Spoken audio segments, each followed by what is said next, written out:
You're listening to No Hipsters Pod. I want your viewers to know. They must know because they're probably following you on Twitter. I mean, you can't even pay attention for 60 seconds. You're a terrible interviewer. Well, you just weren't keeping my attention. That's Well, more but an issue that's for you not than my me. problem. Well, it is your problem. This is your show. You have to pay attention to the guests that you invited on your If show. they're interesting enough. Yeah, they listen, it doesn't matter how interesting I am. You signed up for this job. Of course it does. Well, maybe that's why your job is coming to an end. Wow. Oh, wow. Don't want to cross you, do we? I don't know. Do you? What's the moment if I said to you, I can give you one moment back in your life to repeat right now? What would you choose? It would be spending this hour differently. Episode 36, No Hipsters Pod. It's your boy Ronte, the founder of NoHipstersLive.com. And this week, our co-host is my girl, Teresa. Hey, I'm back. Well, of course. I love it. 2 weeks in a row. Let's get right to it. This past week, Oprah Winfrey sat down with Prince Harry and Meghan Markle, and nothing was the same. And that's how you kill a bitch. Right? Precisely. It was crazy. They broke so much news. I mean, Meghan shared that her second child, she's a few months away now, is a girl. And you would think that would be the big news, right? But literally that's in none of the headlines because we learned much more important facts, like the fact that they were stripped of their security without any announcement.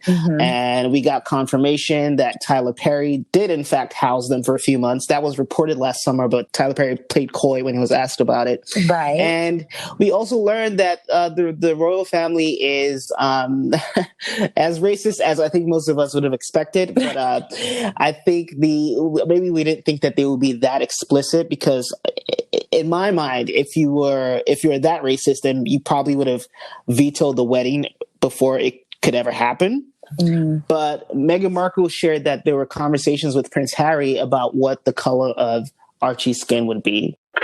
In those months when I was pregnant, all around this same time, so we have in tandem the conversation of he won't be given security, he's not going to be given a title, and also concerns and conversations about how dark his skin might be when he's born. What? And who is having that conversation? This is all weird because Meghan herself is not like a dark-skinned woman. So how dark could her baby possibly be, right? And a baby who would be more white than black. And the child's transparent. Right. Transparent. Right. So it's all very interesting. What are your thoughts on the whole thing? Well, obviously I am team Prince Harry and Princess Meghan.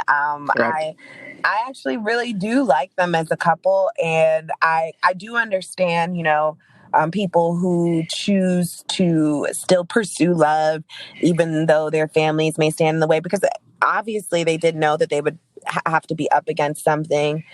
But I don't think anyone could have prepared or imagined this.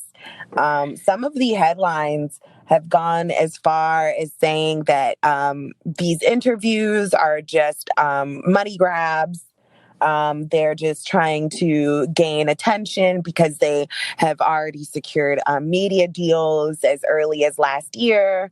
And this is contradictory to, them saying that they wanted their privacy, but yet they're booking these interviews and these media deals.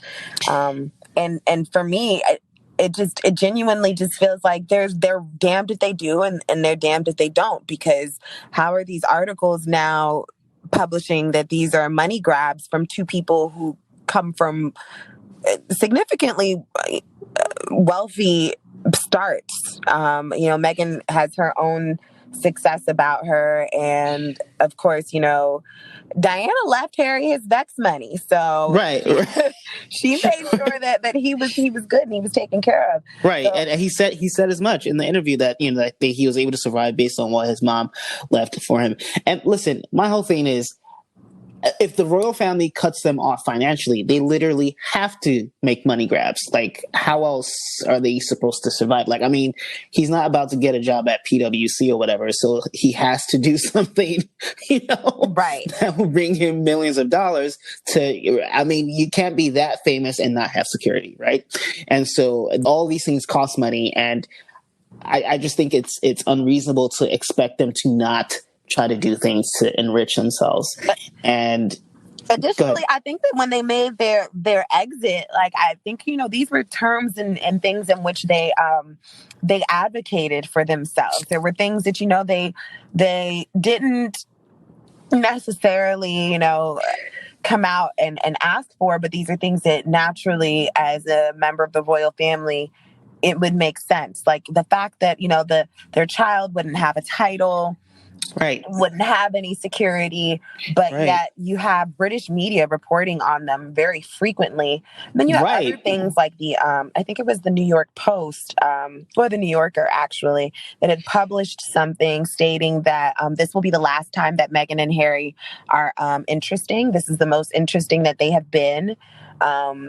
And you have media like that are literally just polling people as to whether or not their lives are interesting, when the fact of the matter is that they're not a reality television. They've literally been quiet and under the radar up until about now. And for the story. So wait, at what point was that poll released about them being interesting? A few days ago. Who's that? Is some hating that shit. Like this, they're going to be only more interesting. And I think that they're definitely a polarizing, entity together, and I get why. But what strikes me, right, is that even after leaving, and this is why I guess the royal family's in their feelings, even after leaving the royal family, they clearly have been able to retain the public interest and are still reported on like they're in the royal family. So it's like, it's not like taking that title away immediately makes them irrelevant, and which is why that poll is stupid. Like they're still royals. Yeah. Yeah. Like, I mean, so they've been much closer to the Queen than any of us could ever imagine being. So the amounts of like secrets that they hold and just like the experiences that they have, to say that it's not interesting is literally, it's a lie. It is a blatant lie. So I don't know, who exactly was the polling group. Yeah. But I do know that it's not just British media that is publishing about them unfavorably. There's a lot of people who are kind of taking hold of their story. So to see them get in front of their story, I'm here for it. Right. And it's funny. I feel like he was protecting the Queen, but I also think he's still kind of afraid of her and her power, because I just, Child, they gonna try to kill his wife like they did his mama. I would be scared too. I would be scared too. He is careful with his words. Right. The Queen is looking at him like, just be easy with me. Right. Listen, I'm glad he knows, because with everyone else, he was a bit more forthcoming. But when time it came to the Queen, there was like there was an effort to like make us view her favorably, and Meghan did the same. And so it was interesting. I don't know if she truly was that nice, or they're just trying to protect her. Because at some point you have to wonder, if she is in fact the monarch, then she should have the final say as to whether or not Archie gets a title.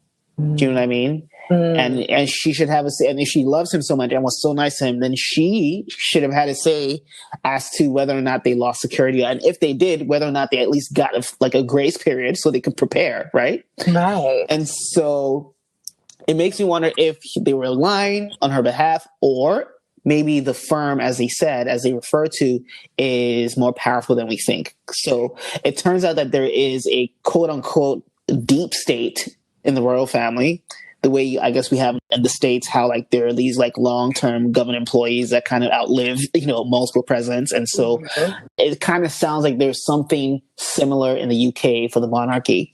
Yeah, so if that is the case, and if these people were the ones kind of calling the shots, I guess it would explain how the queen could be so nice and yet allow all these things to happen to her grandchild.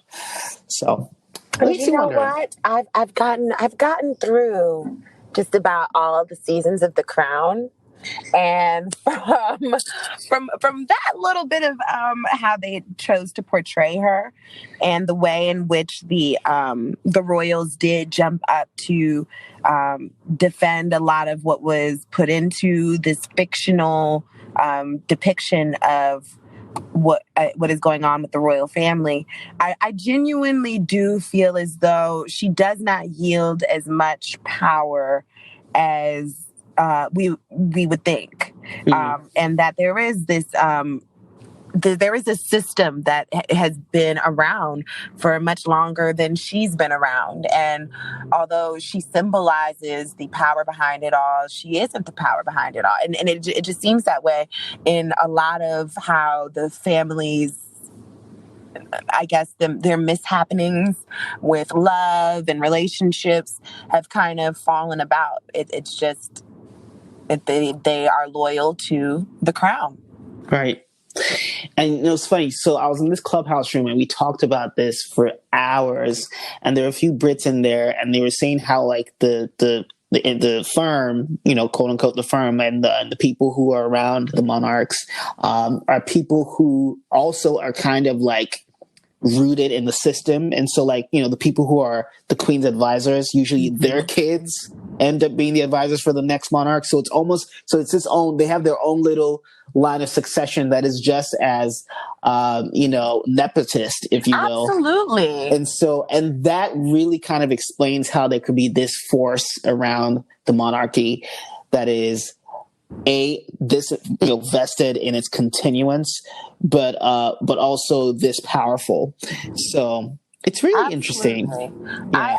I think it is. I think it's one of those things where it's allowed for them to. It's created a veil for them to kind of hide racism and, of course, like nepotism, just to kind of fall and lean heavily on tradition and on matters that have not changed for years and years.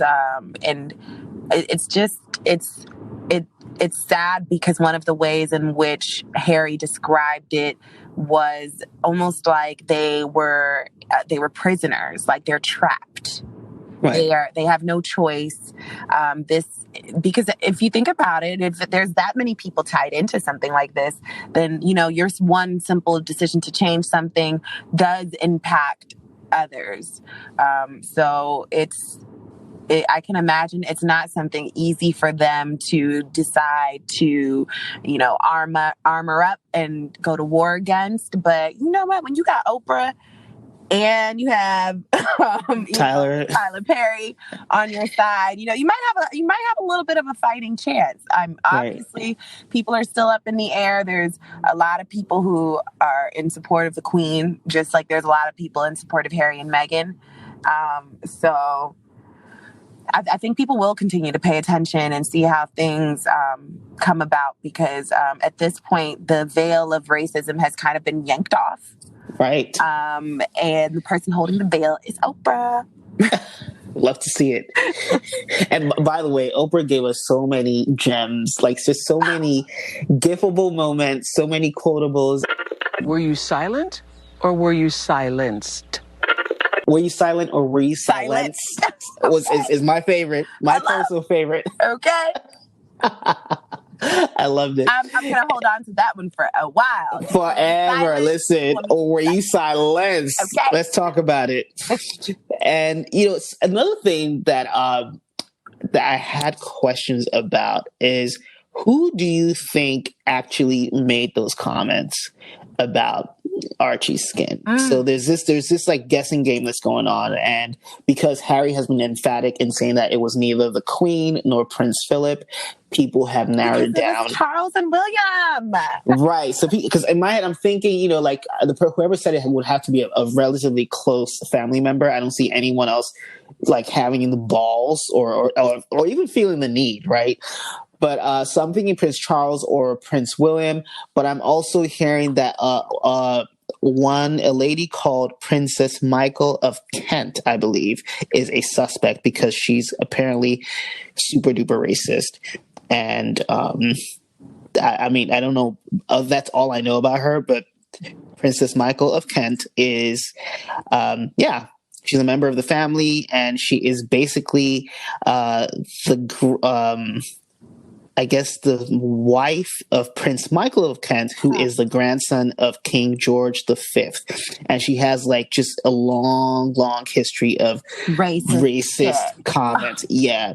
And so I don't really know. I mean, to me, it's the only reason why it seems far-fetched is that where does a random auntie get off asking those questions? But who knows?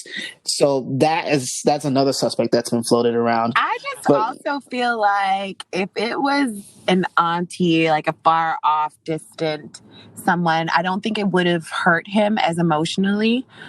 Further, since that first interview, they've interviewed one of the suspected parties and his wife, Kate.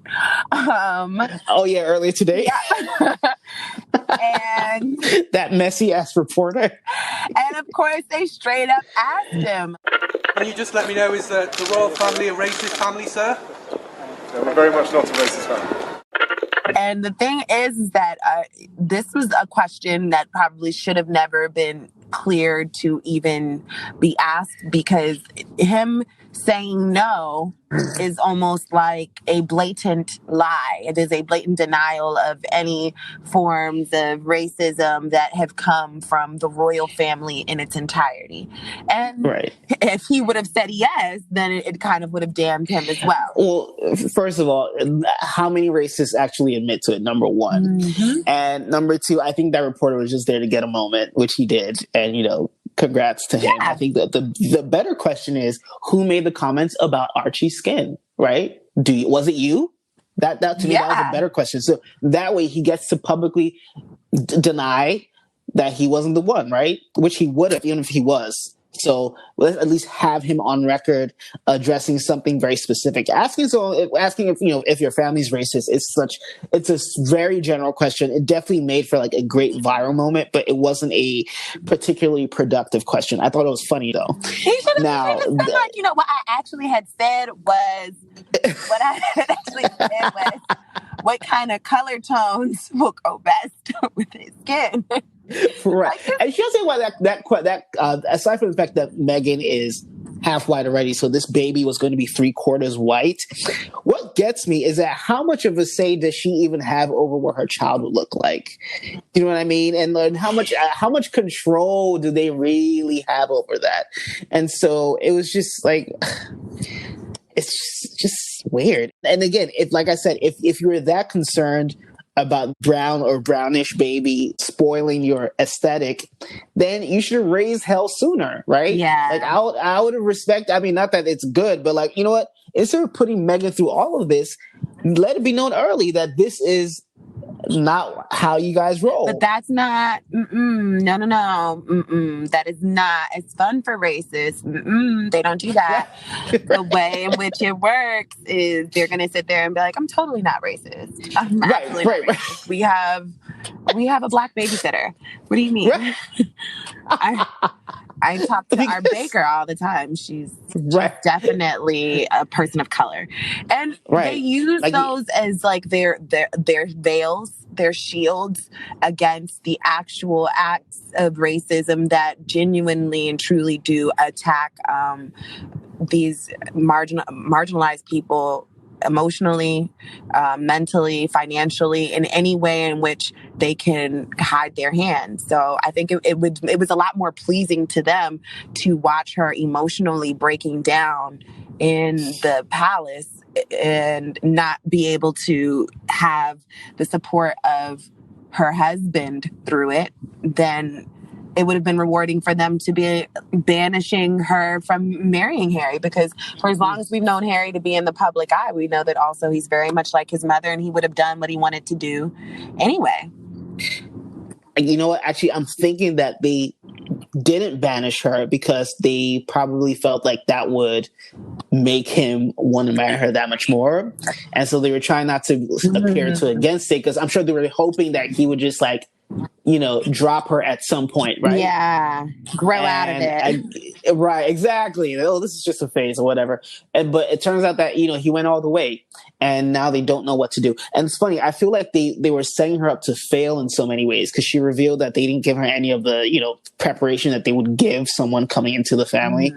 And so basically all of that grace you see that is Meghan, that's all Meghan. She's a natural. And I think when when she became a popular, representative for the family, I think they got jealous, Yeah. And that's all part of it. It's really, really sad.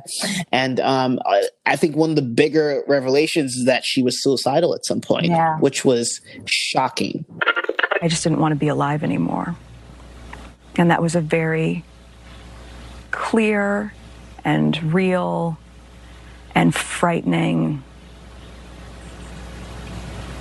constant thought. And I remember how he just cradled me, and I went to the institution and I said that I needed to go somewhere to get help. I said that I've never felt this way before and I need to go somewhere. And I was told that I couldn't, that it wouldn't be good for the institution. I'm actually not surprised by it. Also, because leading up to this last season of The Crown again, they released a whole bunch of old interviews of Diana. And Lady Diana had said in many interviews about her, she spoke very openly about her mental health struggles, and she did not hold her tongue when it came to saying that they did it. They were the ones that were making me bulimic. They were the ones that were making me want to kill myself, and it's them.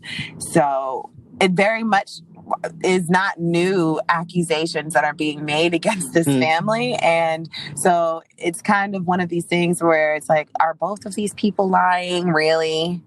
Right. And I'm mad that they were like, tough luck, I'm sorry, we can't do anything about it. Like, what? Yeah. Like, how can... because I know... And they released a statement. The royal family released a statement stating that, they were concerned when they heard this, that she had these mental health issues in the interview, as if it was like the first time. Right.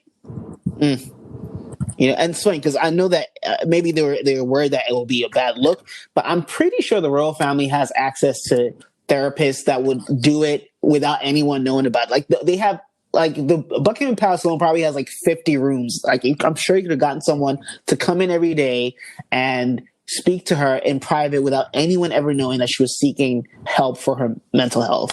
In the days since that interview, a lot has gone on across the pond.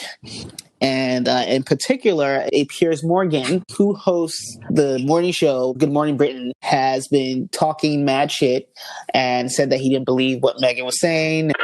I'm sorry, I don't believe a word she says, Meghan Markle. Well, that's a I wouldn't believe it if she read me a weather report. And the fact that she's fired up this onslaught against our royal family, I think is contemptible. Really just being a hater like he's always been, right? Mm-hmm. And being salty that because of what they're doing, that it's going to like end the royal family. Actually, the day after Abolish the Monarchy was actually trending like for most of the day after the interview. And Piers Morgan's a royalist, which is just weird. I'll get to that in a second. But Piers Morgan said he didn't believe what Meghan was saying, and so Meghan apparently filed a complaint with ITV, which is a network where Good Morning Britain airs, and also over 41,000 people complained within the first 24 hours of the show airing. They complained to Ofcom, which is the UK's version of the FCC, and they said that they were going to investigate that episode of Good Morning Britain. And before you know it, Piers Morgan actually quits. You know, I actually had heard that they were asking him to issue an apology. Oh, and so he'd rather quit than... Right. I don't know. I don't know if the apology was what made him make his decision, but I do know that one of the news articles did print that, but the station had agreed that he should have offered her an apology and that he was no longer hosting. So he seemed pretty upset from the storm off. So he may have had his heart set on. Yeah. Well, some people say that he was actually just straight up fired. But yeah, that storm off was after the weatherman of Good Morning Britain, whose name is Alex Beresford, pretty much read him for filth on national television. And I understand that you don't like Meghan Markle. You've made it so clear a number of times on this programme.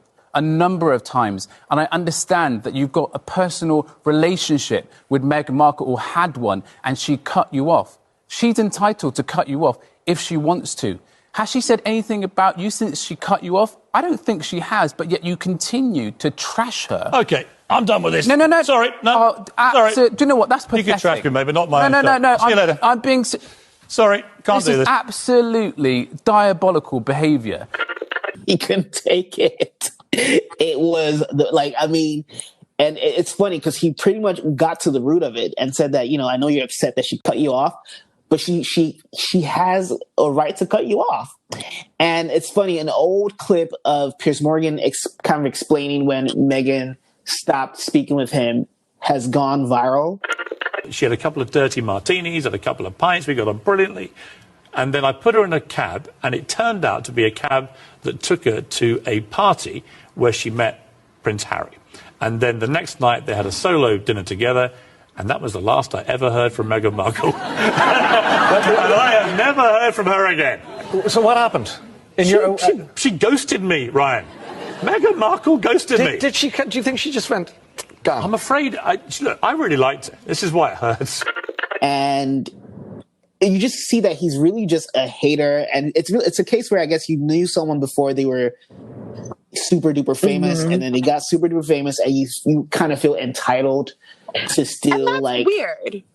It is weird. It is weird, and you know what? Listen, it would be one thing if they were like the best of friends, and then she got really famous and then cut you off. And even still, that would still be her prerogative. But I don't believe that was even the case. No, I think they went they had one friendly dinner or a drink. Exactly. Yeah, they met for drinks. He said, and then he says that she met Prince Harry that night at a party, and he's never heard from her since. Now, some people are saying that it sounds like he thought that there was some romantic connection. That would be a shame if he ever thought that, because as if. Yeah. But I mean. It's just the whole thing is weird. It's a bit of how dare she? Yeah, But you can see in other clips that also surfaced, because of course the internet did its research and it pulled up old clips of him speaking very favorably of her, of how well poised she is, how intelligent she is and beautiful.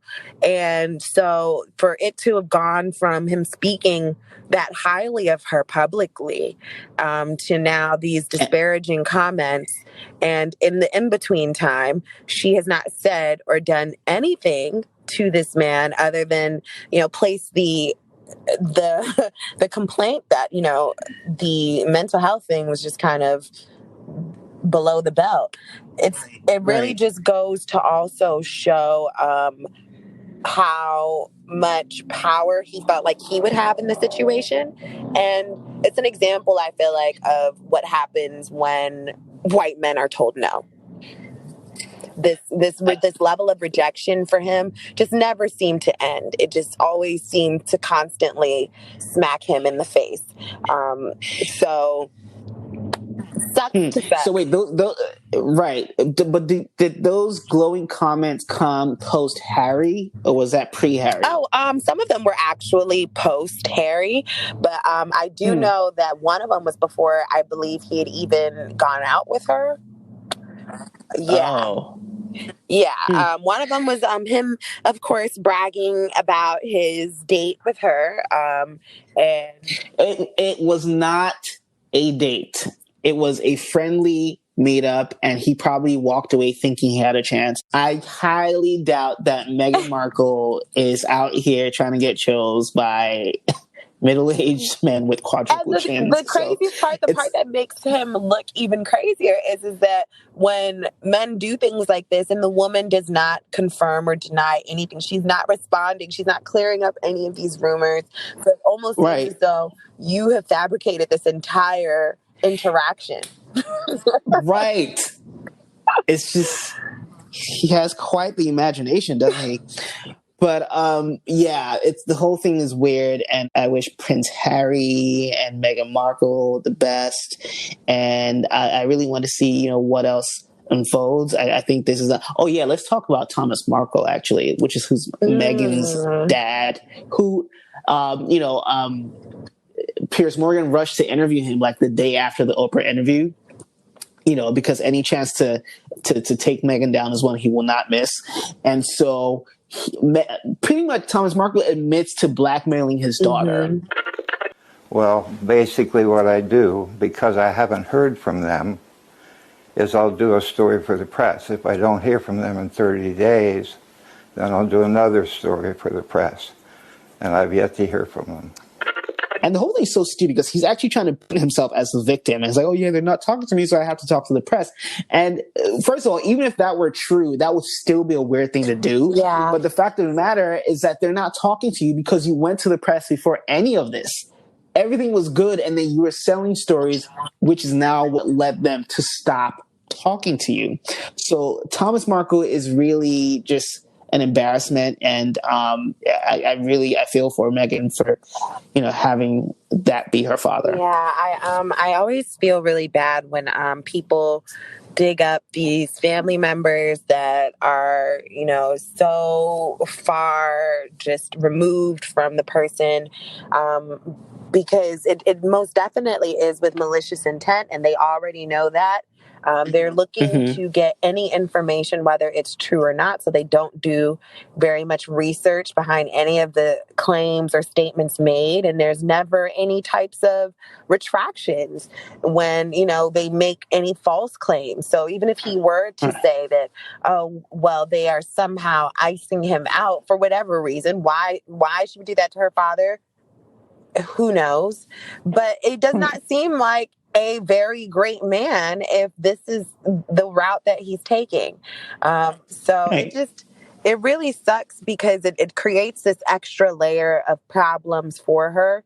And it sucks that the network allowed for Piers Morgan to do that. It's very trashy that the information doesn't get fact checked. They just allow these opinions to grow legs because then people take these as actual character like statements. So right. And it's funny, her sister, it turns out, so Meghan said one of the outtakes from the Oprah interview was that her sister changed her name back to Markle after Meghan became famous. Last time I saw her must have been at least 18, 19 years ago. And before that, 10 years before that. So you all weren't close? You didn't grow up together? No. She doesn't really know you? No, she changed her last name back to Markle I think she was in her early 50s at that time, only when I started dating Harry. I mean, there's clout chasing and then there's a level after, and that's what she's doing. Like, this is beyond. Yeah. This is beyond. And so it's funny. So she said she hasn't seen, I don't know what old girl's name is. Mark, I think her name is Sarah Markle. And she hasn't seen her in about 18 years. And prior to that, she hadn't seen her in a decade. So this is someone that Meghan doesn't really know. And yet she's out here trying to like make tell all books about her baby sister that she doesn't know. It's crazy. It's definitely not surprising though, because the amount of money and attention, global attention that this all is getting it does not surprise me that, you know, there's people who are taking advantage of those opportunities. But like, if just say that, then just say that. Right, right. Just say that. I'm still listen to the story because I want to hear it. Right. Right. Just say that. Just say we were beefing because I was jealous. Whatever it is, just say that. But I don't even think they know each other well enough to beef. That's the thing. Yeah. They, like that. You know, you have to kind of know someone to actually have any beef. Like these people do not have any relationship. And by the way, her name is Samantha Markle, not Sarah. Samantha, Sarah. But yeah, sorry. yeah. But Samantha Markle doesn't know her, so that's just what makes this so crazy. But yeah, Meghan, honestly, like, woof. You know, she really shows that we don't get to choose our family. Yeah. And shout out to her mom because, you know, she's kept it low the whole time, and we appreciate her for that. So yeah, I've been seeing also some people who have been giving Prince Harry lots of credit for being supportive and in her corner, and some people have been against that because they've been like, that's his job. He is her husband, and yes, right. It is his job, but yes, also he's also in a very difficult position that I know some people who haven't been in half a difficult position as that, and they still sold their family up the river. Right. So to say that, you know, oh, he's doing what he's supposed to be doing, he's doing something that is actually very brave and very courageous to speak out. Yeah, I mean, he's literally going up against 1,200 years of, I mean, history, right? Yeah. This is not just any family. Like, this is a monarchy and the longest lasting. So, you know, it's impressive. It's impressive. Let's change gears and let's talk about the upcoming Grammy Awards, which take place on Sunday. They have like the largest lineup of performers ever, like literally, you know, everybody, Bruno Mars and Anderson .Paak, Cardi B, Taylor Swift, Meg Thee Stallion, Doja, like literally everyone's performing this year. And so it should be interesting. I mean, you know, award shows are just not the same. But, you know, I'm looking forward to it. But in particular, I actually wanted to talk about the big four categories and who you think might be walking away with the trophies. So, first of all, they have more nominees than usual, but who you got for Album of the Year? Oh, okay. So, honestly, I really felt like it was, I think Dua Lipa was in that category. Yes, Dua Lipa, Taylor Swift, Haim, Black Pumas, Coldplay, Jacob Collier, Post Malone, and Jhené Aiko. And let's not even talk about Jhené Aiko because she really has no business in that category. But proud that this gets to be there. Okay. You know, I like it in theory, right? Because I mean, I'm all about representation, but I mean, and it was a good album. I still listen to Chilumbo. Yeah, but I do think okay. Yeah, and you know, I won't be mad if she did.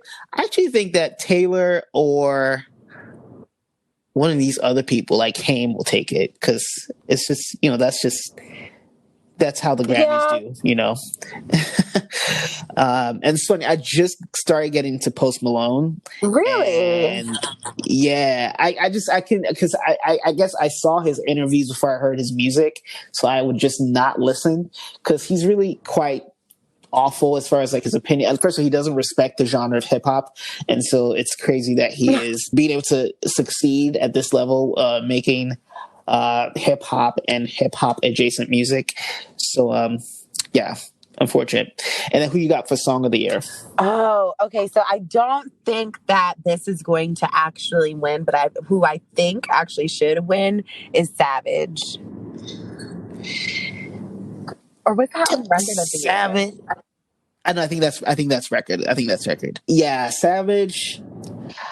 I mean, I that wouldn't be bad. I just felt like there was no other song that really was like almost anybody can recognize this song, and every age, and especially specifically for like this like time frame of being in this pandemic, and all of a sudden these TikTok dances coming out.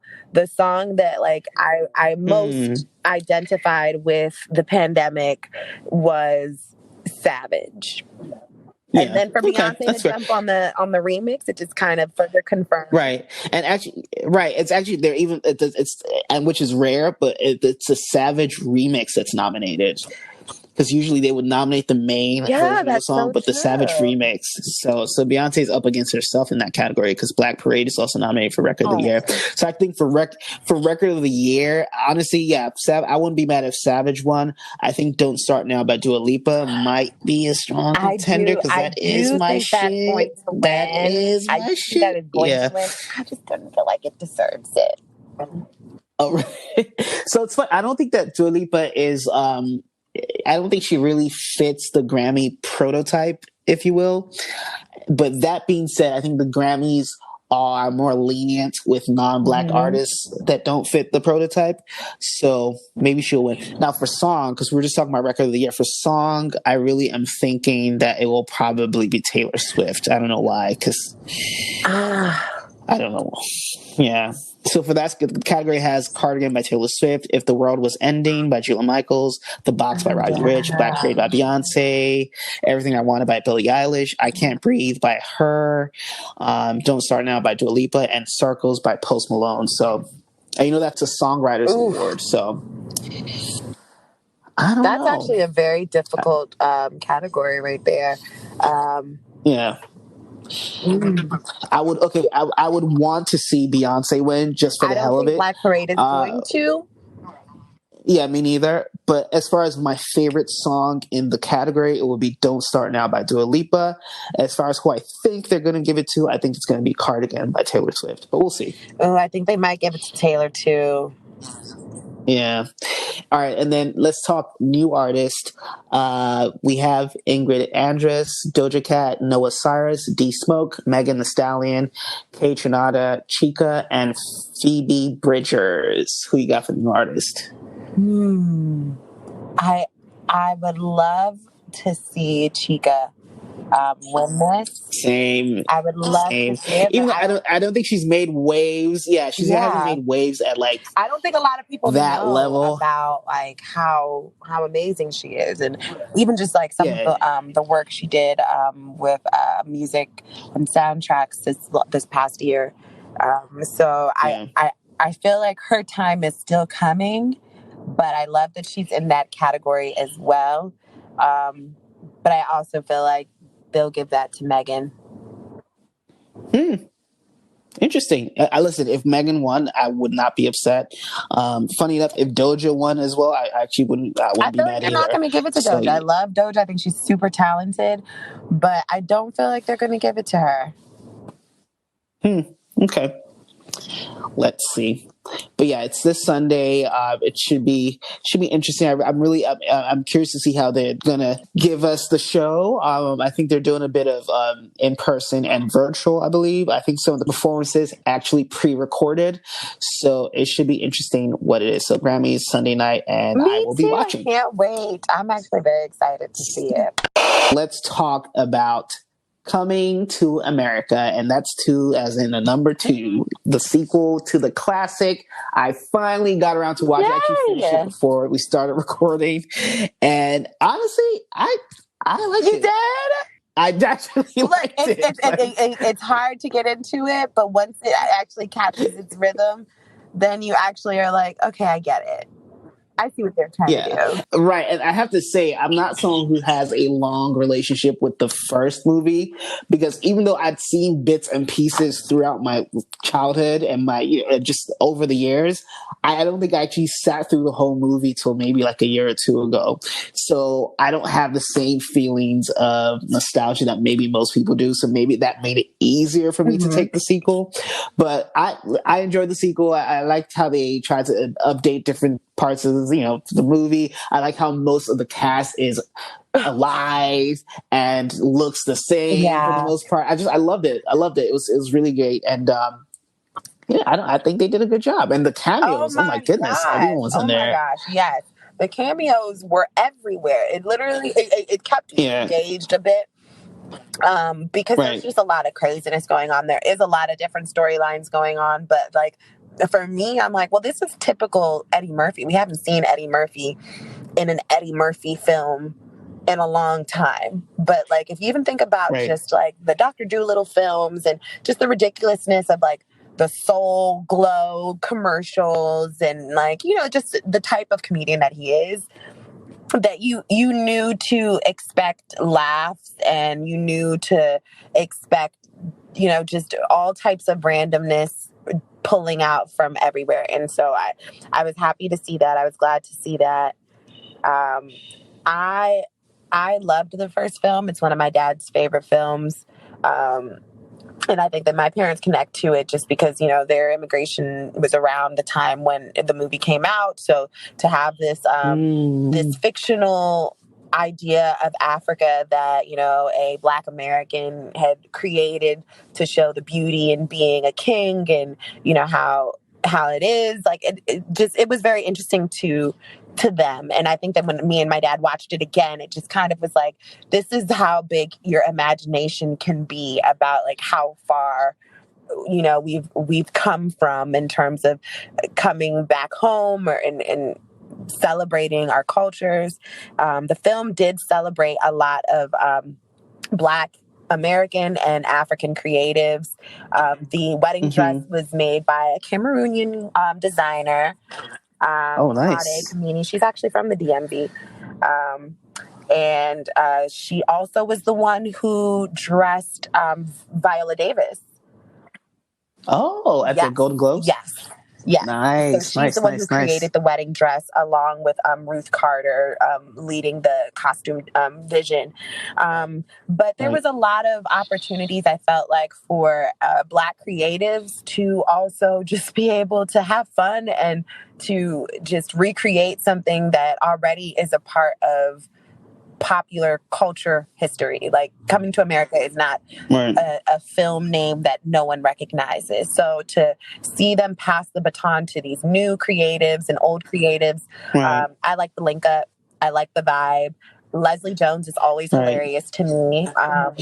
Yes, I hate that they keep using her as a butt of like ugly jokes. Do you think that she does that? You know. Do you think that like maybe she's the one that kind of is like, So I tweeted about that and someone pushed back and said, well, you know, like she's probably the one writing all these jokes.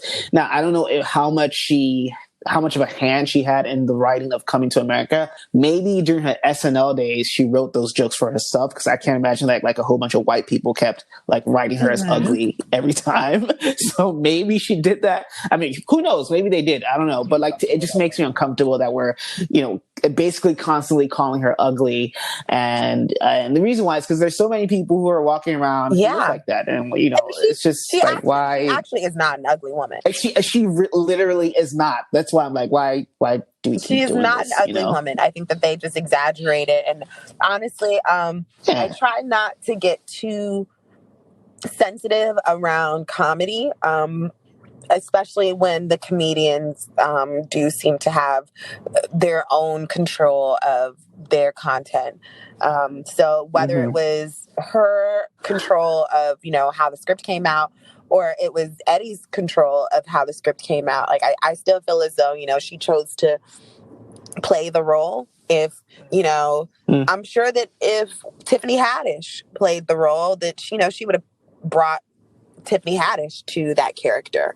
But Leslie Jones brought Leslie Jones, and Leslie Jones was actually beautiful in the film, and she was hilarious. Right.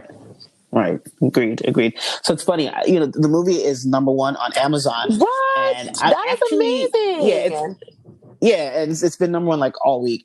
But I'm actually curious to see how it would have done at the box office. And that's why I'm pained that we can't actually go to the movies, because I really wanted I would like to have seen the kind of numbers that this movie that is literally all Black, you know, with maybe one exception. I would like to see what it did at the box office. You know? Yeah, that would have been interesting. I mean, I'm happy for the pivot. There apparently will be a Coming to America 3.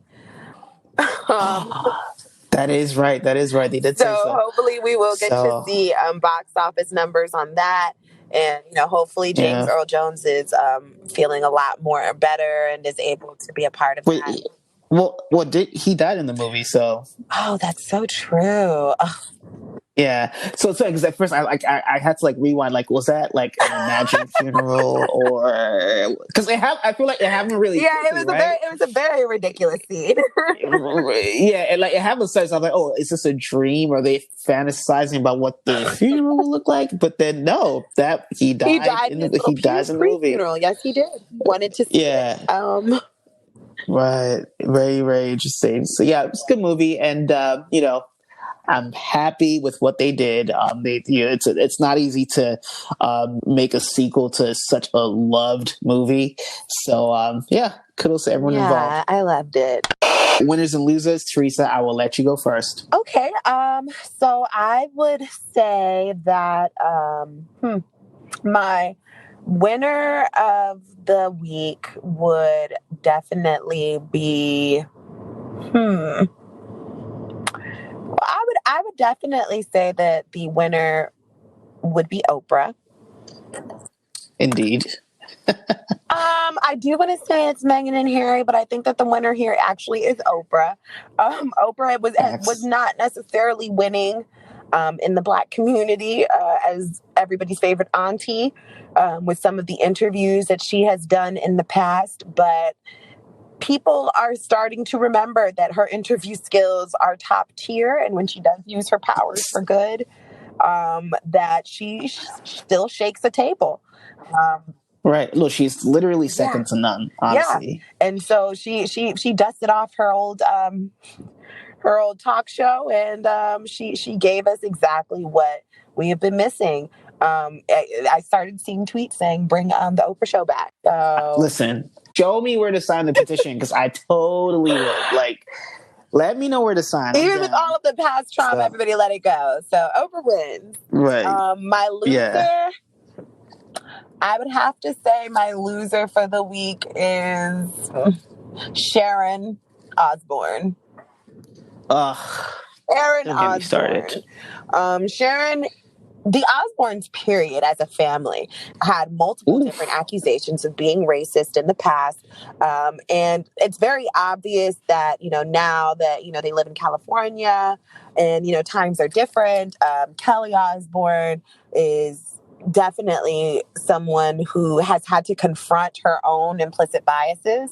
And so you're also now seeing that, the apple doesn't fall far from the racist ass tree. So basically, Sharon went and opened up her mouth and tried to defend her good friend, Piers Morgan, and, his right to have an opinion. And like she always does, like she has in the past, she has made it about people being too sensitive, and it was the most insensitive thing to say. It was the worst thing to say at this time. It literally was like you just passed up the perfect opportunity to say nothing at all, and you had a Black woman, you basically asked a Black woman to explain to you why anything he said was a problem. I will ask you again, Cheryl. Yes. I've been asking you during the break. Yes. I'm asking you again. And don't try and cry, because if anyone should be crying, it should be me. This is the situation. Yes. You tell me where you have heard him say, educate me, tell me when you have heard him say racist things. That was a dummy move, Sharon. That was not your best light. So, not at all. We can all.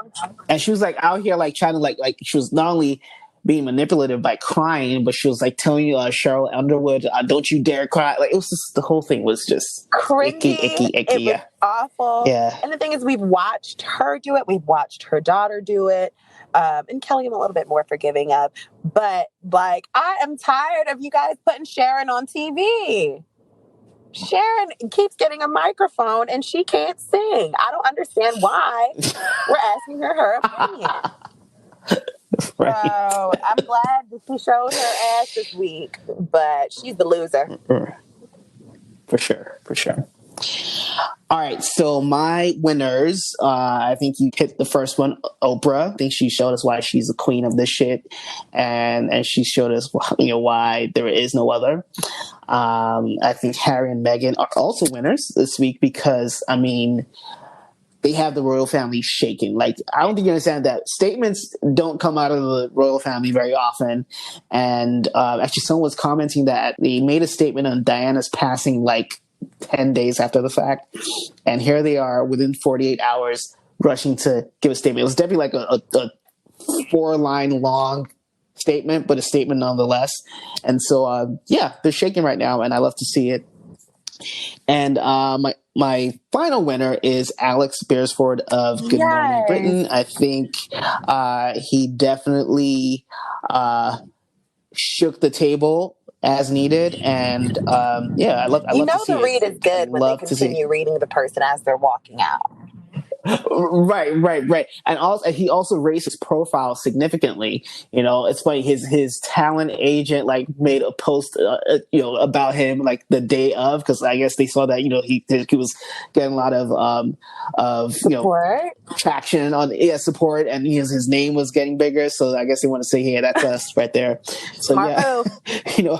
Right, very smart. So I was very, very happy to see what he did, and I hope they move him to the main hosting chair. Yeah, because there's an availability. Right, all of a sudden, right?